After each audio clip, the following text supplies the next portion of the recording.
हाँ दोस्तों, आप सभी को डेली स्टडी एजेंडा में बहुत बहुत स्वागत। आज हम क्लास 12 का महत्वपूर्ण प्रश्न पढ़ेंगे जो कई वर्षों से लगातार आ रहा है। यह क्वेश्चन कम से कम 3 या 4 बार आया हुआ क्वेश्चन है जो बहुत बार इंटर के परीक्षा में लगातार आने वाले प्रश्न। देखिए, पहला प्रश्न है देहली आवृत्ति किसे कहते हैं। अगर विश्वास हो तो आप विद्या क्वेश्चन खोल कर देख सकते हैं कितना बार क्वेश्चन पूछा है, और इस क्वेश्चन को बहुत सिंपल और बहुत आसान तरीका में समझेंगे। ठीक है, तो पहला क्वेश्चन है, देखिए देहली आवृत्ति किसे कहते हैं। देखिए, आपतित प्रकाश की वह न्यूनतम आवृत्ति, देखिए बस इतना हमें शब्द याद करना है, न्यूनतम आवृत्ति जिससे किसी धातु के सतह से क्या होता है, इलेक्ट्रॉन उत्सर्जित हो जाता है। क्या उत्सर्जित हो जाता है? इलेक्ट्रॉन उत्सर्जित हो जाता है। ऐसे उसे क्या कहते हैं? आवृत्ति कहते हैं। ठीक है, ठीक है, उसे क्या कहते हैं? देहली आवृत्ति कहते हैं। ठीक है, इसको गामा जीरो से क्या कहते हैं? प्रदर्शित करते हैं। देखिए, आपतित प्रकाश की वह न्यूनतम आवृत्ति, क्या होता है? न्यूनतम आवृत्ति। देखिए, आवृत्ति पढ़ रहे हैं तो आवृत्ति पढ़ेंगे। ठीक है, न्यूनतम आवृत्ति जो किसी धातु के सतह से क्या कहता है? धातु के सतह से क्या कहता है? इलेक्ट्रॉन उत्सर्जित कर देता है, उसे हम क्या कहते हैं? देहली आवृत्ति कहते हैं। इसको गामा जीरो से क्या कहते हैं? प्रदर्शित करते हैं। इसका मात्रक क्या होता है? हर्ट्ज होता है। ठीक है, देखिए इसका मात्रक क्या होता है? हर्ट्ज होता है। ठीक है, इसके बाद हम दूसरी क्वेश्चन पढ़ते हैं। ठीक है, दूसरा क्वेश्चन देखिए, देहली तरंगदैर्घ्य किसे कहते हैं। ठीक है, हाँ, देहली तरंगदैर्घ्य किसे कहते हैं। देखिए, उसमें क्या कहते थे?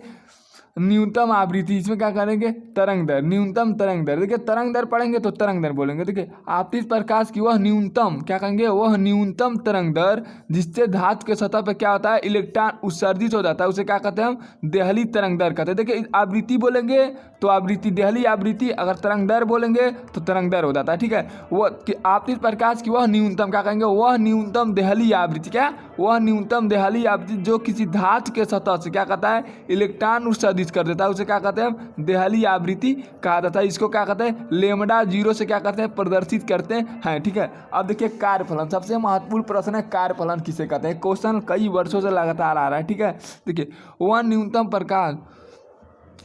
न्यूनतम प्रकाशीय ऊर्जा जो किसी धातु के सतह से, पृष्ठ से, देखिए सतह नहीं रहेगा यहाँ पर, पृष्ठ से इलेक्ट्रॉन उत्सर्जित। देखिए, वह न्यूनतम प्रकाश ऊर्जा, देखिए वह न्यूनतम प्रकाश ऊर्जा जो धातु के सतह, पृष्ठ से या सतह से या पृष्ठ से इलेक्ट्रॉन क्या करता है? उत्सर्जित करने के लिए आवश्यक होता है। ठीक है, आवश्यकता होती है। देखिए, मतलब देखिए, धातु के सतह से इलेक्ट्रॉन, पृष्ठ से इलेक्ट्रॉन को उत्सर्जित करने के लिए जिसकी हमें आवश्यकता होती है उसे क्या कहते हैं? कार्यफलन कहते हैं। ठीक है, कार्यफलन कहते हैं। ठीक है, इसका मात्रक देखिए, इसको हम W से प्रदर्शित करते हैं और इसका सूत्र होता है W बराबर H ओमेगा जीरो। क्या होता है? H omega zero. यदि हमारे चैनल पर नए तो हमारे चैनल को लाइक करिए, सब्सक्राइब करिए। इससे पहले हम इसलिए पूरे वीडियो को लिख देते हैं ताकि समय बहुत कम लगे, कम समय में हम समझा दें आपको पूरा क्वेश्चन। ठीक है, ठीक है, तो देखिए एक बार और देखते हैं कार्यफलन किसे कहते हैं। वह न्यूनतम प्रकाश ऊर्जा, क्या कहेंगे? वह न्यूनतम प्रकाश ऊर्जा जो धातु के सतह से या पृष्ठ से इलेक्ट्रॉन उत्सर्जित करने के लिए आवश्यकता होती है। इलेक्ट्रॉन उत्सर्जित करने के लिए क्या होता है?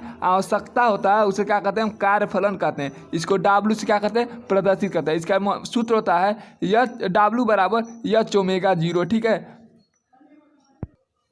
अगला देखिए, विरोधी विभव किसे कहते हैं। ठीक है, विरोधी विभव, वह न्यूनतम ऋण विभव, क्या कहेंगे? वह न्यूनतम ऋण विभव, क्या कहेंगे? देखिए यहाँ पर देखिए, वह न्यूनतम ऋण विभव जिसके द्वारा प्रकाश में वैद्युत धारा का मान क्या हो जाता है? वैद्युत धारा का मान क्या हो जाता है? जीरो हो जाता है, उसे क्या कहते हैं? हम विरोधी विभव कहते हैं। वह न्यूनतम ऋण विभव जिसके द्वारा प्रकाश की वैद्युत धारा का मान क्या हो जाता है? जीरो हो जाता है, उसे क्या कहते हैं? विरोधी विभव कहते हैं। ठीक है, अब देखिए अगला क्वेश्चन, प्रकाश का वैद्युत प्रभाव। यह क्वेश्चन बहुत इंपॉर्टेंट क्वेश्चन है, बहुत इंपॉर्टेंट। ठीक है, तो देखिए पहला क्वेश्चन, जितना भी क्वेश्चन है सब 3 बार से ज़्यादा पूछने वाले प्रश्न है। यदि हमारे चैनल पर नए तो हमारे चैनल को लाइक करिए, शेयर करिए, सब्सक्राइब करिए। देखिए,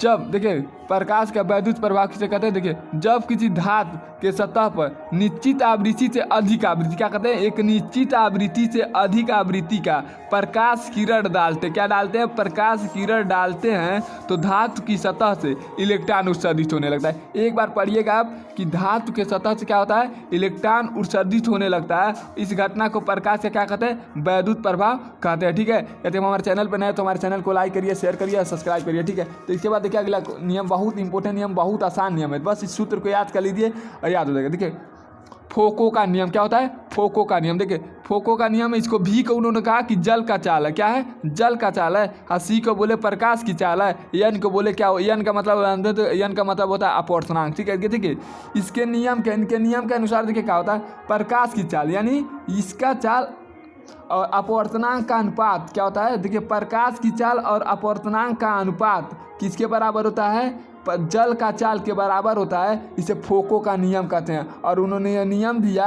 V बराबर C/N, ठीक है। यदि हमारे चैनल पे आप नए हैं तो हमारे चैनल को लाइक करिए, शेयर करिए, सब्सक्राइब करिए, करना ना भूलिए, ठीक है। धन्यवाद।